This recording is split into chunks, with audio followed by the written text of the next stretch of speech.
Hi, welcome to City at a Glance. I'm your host, David Young, and here on City at a Glance, we discuss issues that are of great interest to residents here in Fort Collins. As always, joining us is our city manager, Darren Atterbury. Darren, thank you so much for being here today. Thanks, David. Appreciate that. Thank you. On today's show, we're discussing the issue of homelessness here in Fort Collins, a topic that's of great interest and importance to the city of Fort Collins. And joining us today, we have several guests who will be helping us discuss this. First off, we have the Director of Social Sustainability, Beth Souter, with the city of Fort Collins. Beth, thank you for being here. Thank you. And then we have Guy Ment with the Director of Catholic Charities here in Larimer County. Guy, thanks for being here. And then David Root, who's the Director of Homeless Gear, who works with homeless here in Fort Collins. David, thanks so much for joining us. Thanks for having me. So to begin with, Darren, I'll just kick it off with you and ask you, homelessness in the city of Fort Collins, what is the city's role? This is a big, complex issue that involves a number of different organizations, people. It's a big issue. What's the city's role in helping with homelessness? Well, I think that's a great question, and I hope that we kind of shed some light on that question as we go through the conversation today. I think it's a relatively new role for the city of Fort Collins with the creation of sustainability services, and Beth, as you mentioned, leads social sustainability. I think we're really, with Beth and her team, really beginning to understand what our role is. One thing that I think we would all agree is the city of Fort Collins is not the sole problem solver here. I think of words like convener and facilitator, and we certainly have a role. I think we're trying to understand it. It's become a bigger and bigger issue in this community. But I would say we're really trying to figure that out, David, and we're learning. And the great thing is we have great partnerships with a lot in the community, and I think that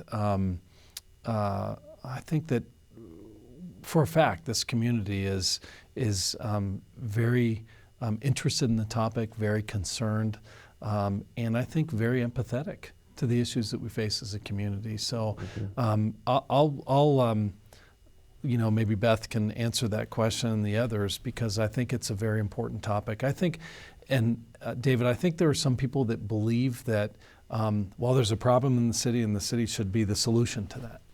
I think that's an old school model.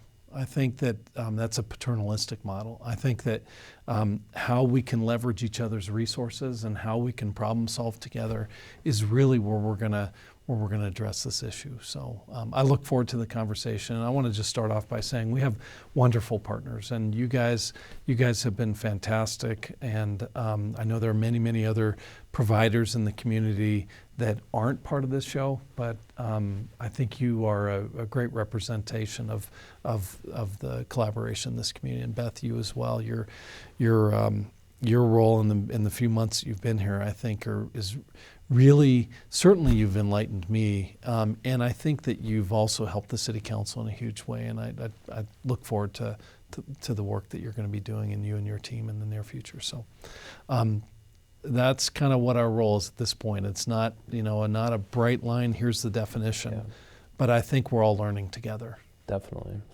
Well, let me start with David and Guy here. I know you guys have been working on this issue with your respective organizations and will continue to work on it. Guy, can you kind of drill down in some of the specifics with Catholic Charities and what you're doing? And David, the same with Homeless Gear? Sure.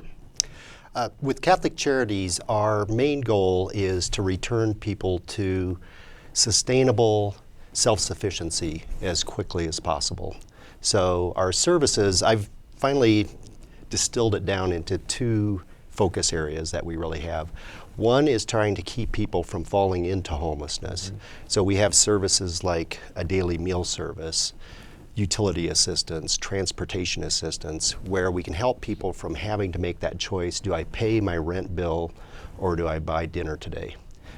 So it's kind of keeping people from falling off that cliff and joining the ranks of homelessness. The other service that we focus on is addressing the crisis that comes with becoming homeless once somebody's gone over that cliff. So we do services that are focused on just providing the basic needs, as an emergency response, but more importantly, we focus on identifying what that root cause of homelessness or what is contributing to that homelessness situation is, and then doing case management work with those individuals, with those families, to try and get them back into a sustainable living situation as quickly as possible. Definitely. How about homeless here, David? Well, I would say broadly that I think everything we do is really designed to fit into our community's 10-year plan to make homelessness rare, short-lived, and non-recurring, sort of under the umbrella of Homeward 2020. So really everything we do is designed to fill a gap. There are lots of great service providers out there that are doing wonderful things. Catholic Charities providing shelter and doing the other things that Guy was just talking about. So our goal is never to reinvent the wheel, it's to fit in where we can and where we're needed. Broadly speaking, our programs, we have 6 programs, and they're designed to provide a continuum of services to people who are experiencing homelessness. So in the short term, we distribute supplies and help people meet their basic needs, sort of get back on their feet, get back on that path towards self-sufficiency. We have programs in the interim that are designed to reconnect people with the services that are in place to help them move forward. And then in the long term, we have employment programs and housing programs that are designed to help people actually obtain employment, get back on their feet, get into housing, and regain self-sufficiency. Definitely. Beth, let me ask you, maybe you can provide us a bit of a profile or insight into homelessness in Fort Collins, kind of what we see out there, what we're looking at, maybe a bit of the root cause that the Guy had mentioned, just sort of some insight into the homeless population here in Fort Collins. Sure. Well, and something I want to mention that David mentioned, we partner, so in the city's role really as a partner in this community issue that we face. It's not just a city organization issue, it really is a community issue. And our phenomenal partners help provide the services that are needed. And one of our primary partners is Homeward 2020 with the goal of making homelessness rare, short-lived, and non-recurring. And with that as our main goal, we can really then look at what are the long-term solutions. Looking at people who are experiencing homelessness, I mean, you bring up a good question in that it's very individual. There are as many different reasons why people are in homelessness as there are people in homelessness. So they have specific things. It could have been a medical situation that happened. It could have been a divorce. It could have been loss of a job. It could be mental illness or substance abuse disorder. So there's just a wide range of reasons why people are in that situation. It could very well be a choice. It very well could not be a choice. In fact, more people, it's not a choice that they're making to be homeless. So that's really what we see in Fort Collins. It's very similar to other places in the community. Our only real, I guess the best method we have for knowing how many people are homeless in our community is through our point-in-time count. We are working on better integrating the homeless management information system so that more of our service providers can use it, and that will help our data get better. But we're very similar to other communities of our size. We have seen a slight uptick in the number of homeless in our point-in-time count, but it's very much in line with our population growth and our community. That the number is about 0.19% of our overall population, so it's very similar to what other communities are seeing. Definitely. Just to the group in general, in terms of that, trying to eliminate the problem of homelessness here in the city of Fort Collins, how are you going to go about doing that? I don't know if solution is the correct word, but how do you achieve that goal towards the Homeward 2020 initiative? Well, I could take a first shot at that. I think part of it is, number one, forming that network that Beth referenced as far as getting the agencies that are working on the problem focused on individual points of contribution that we can each make. So David mentioned we work very hard not to duplicate services, number one. So that helps us spread our dollars and our services as far as possible to move people back out of a homeless situation. Number two, though, we look across that continuum of care that says, okay, you're homeless. What is there to meet the immediate need of shelter and food? What is there to meet the need of mental health care, if that's the problem that's contributing? What is there to meet the need of education? On up that ladder.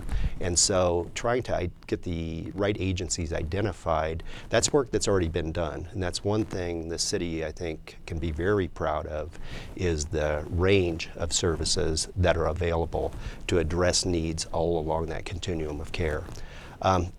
Beyond that, what we start to look at is working in conjunction with the city, working in conjunction with organizations like Homeward 2020, with departments like the Housing Authority, putting together a plan in terms of saying, now how do we start to address the strategic needs or the strategic contributors to that issue, whether that's affordable housing, low-cost housing for workers, et cetera.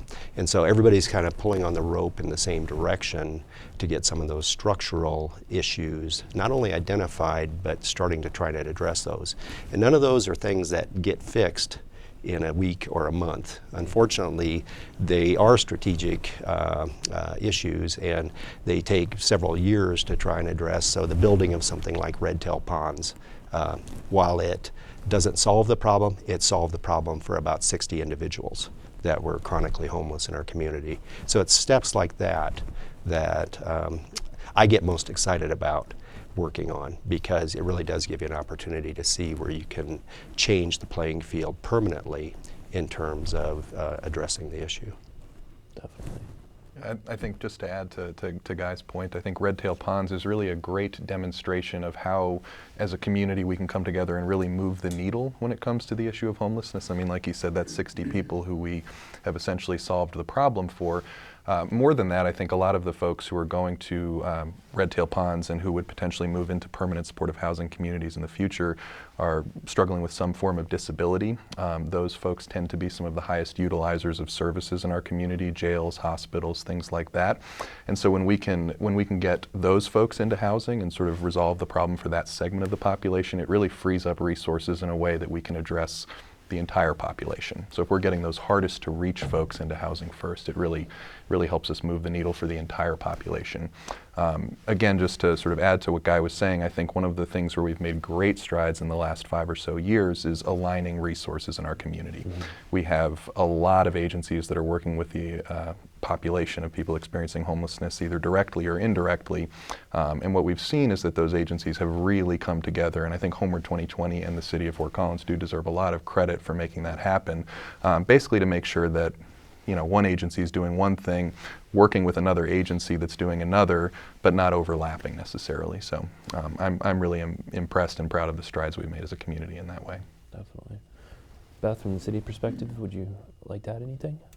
The only thing I would add is with the goal of making homelessness rare, short-lived, and long-term, or rare, short-lived, and non-recurring, is that if there really isn't one magic answer, but if there is one, that kind of contradicts. But if there was one, it's housing, right? It's getting people into housing. That then adds some other questions.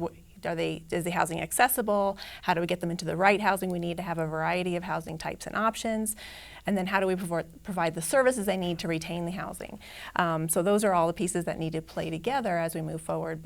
And of course, it is one of those items that we can't magically have a bunch of housing units available tomorrow. It's a long-term effort that takes a lot of key players, especially, you mentioned the Housing Authority there. Fort Collins Housing Authority is a wonderful partner in the community for affordable housing. So just add that. David, what comes to mind, I think, in hearing this conversation, I really believe there are some in our community that believe that this problem just needs to be fixed. Just fix the problem. Mm-hmm. Whether it's a neighbor of mine or whether it's a business owner or whether it's a visitor, gosh, we need to fix this problem. And I think that what's really important to recognize is that it's not that easy. That it takes, just the theme of the day is collaboration. It takes a collaborative effort. And I think it was you, Beth, that said this is an individualized, customized issue. It's not a let's do X and therefore and we can reduce it by 45%. It's not. It's a very complicated matter. In fact, I would say that as having been in the city manager's office in Fort Collins for almost 20 years, it's probably the most complex issue that I've ever been involved in. Mm-hmm. And on a daily basis, the city moves electrons around and turns lights on, and we treat water, and we provide 911 services, and on and on and on.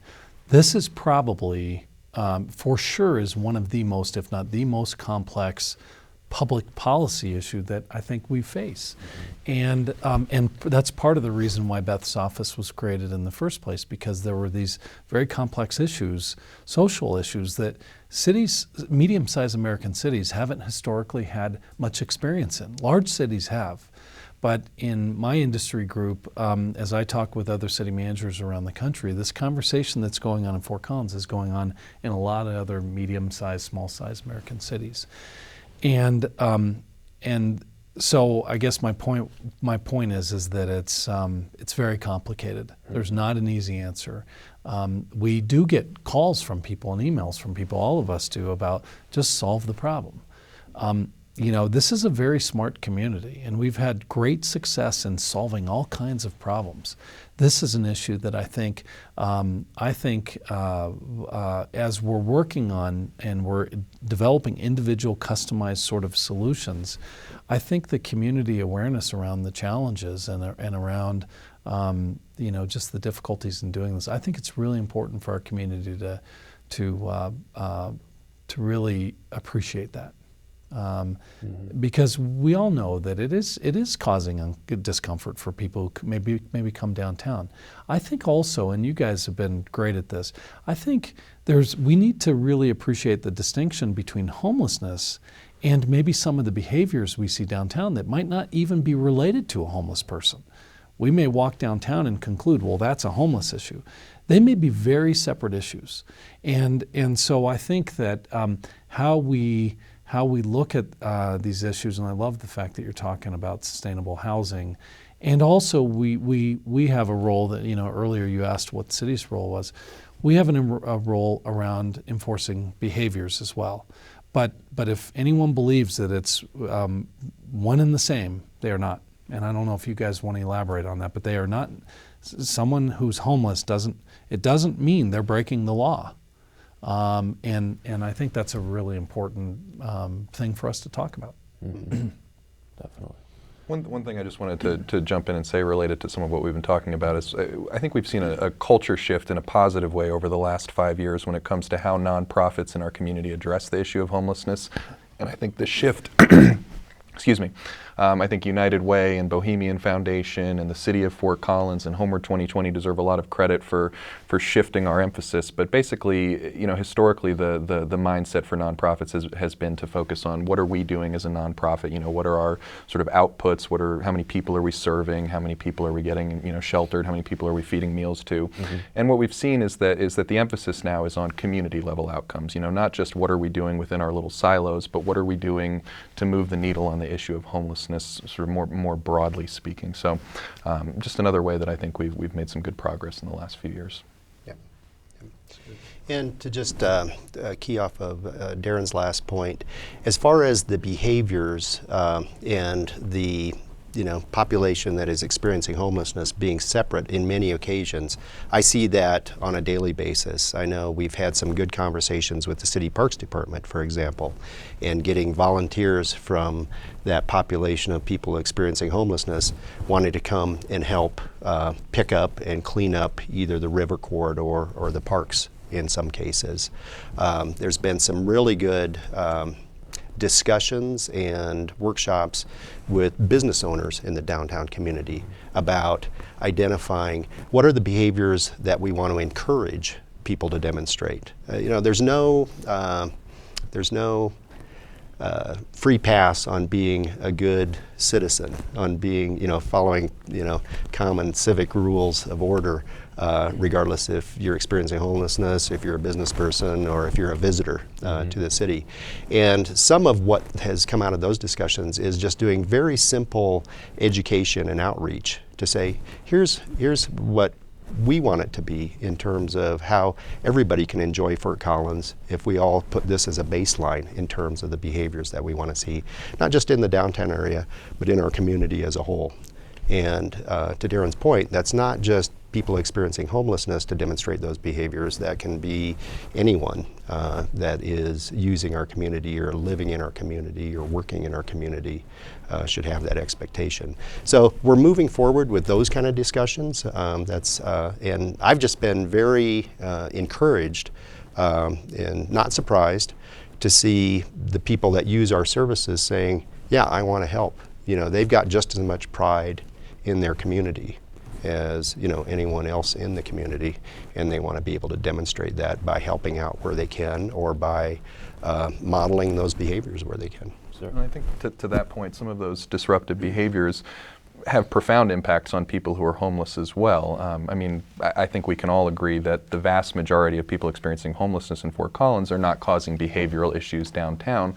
And so, yes, there's certainly some overlap in terms of, you know, disruptive behaviors in the downtown area, but when those disruptive behaviors occur and are attributed to people experiencing homelessness, people who are experiencing homelessness but not exhibiting some of those disruptive behaviors are affected by that negative stigma, and that has impacts on how quickly they can move forward and escape homelessness. So I do think that leveraging you know, the vast majority of the people experiencing homelessness in Fort Collins into this conversation is really important. Definitely.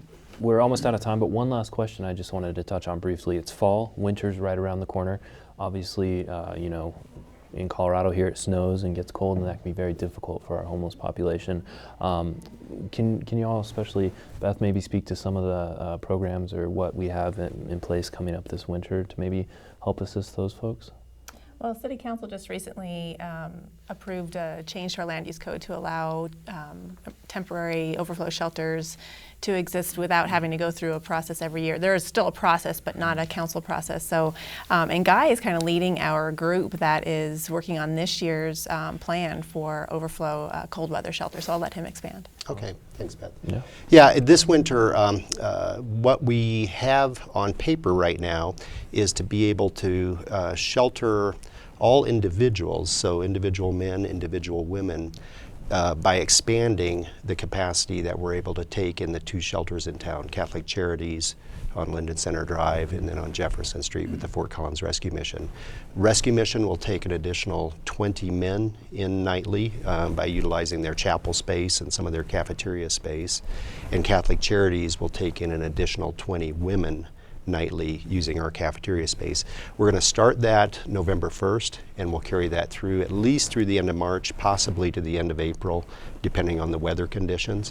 But we really want to continue this great success we've had over the past 4 years of having 0 cold weather deaths in Fort Collins due to exposure or not having a place to stay. Definitely. And looking at the numbers that we've got right now, we think the 20 additional spaces for men and the 20 additional spaces for women will accommodate that for individuals. Then in addition to that, we've got, that frees up with reconfiguring our space at Catholic Charities, that frees up 1 additional family room. So we'll be able to put up 5 families per night versus the 4 that we do now. And then we'll use motel vouchers for additional families that require emergency shelter during those cold winter nights. But what we started doing here about 4 years ago, that's a little different than some of the other communities. We offer that cold weather shelter service from November to the end of March, and not just on a night when it gets extremely cold. Most of those nights it's below freezing. I think most people would agree. I know when I go out to get my newspaper in the morning after one of those nights, I'm very thankful I'm not sleeping outside, and I wouldn't want anybody else to experience that either. So, Yeah. And we're working in conjunction with the city on that, with United Way has identified some funders on that. So that's really a good example, though, too, of the community coming together to make sure that people are safe and people can experience at least a warm, safe night's sleep during those winter months.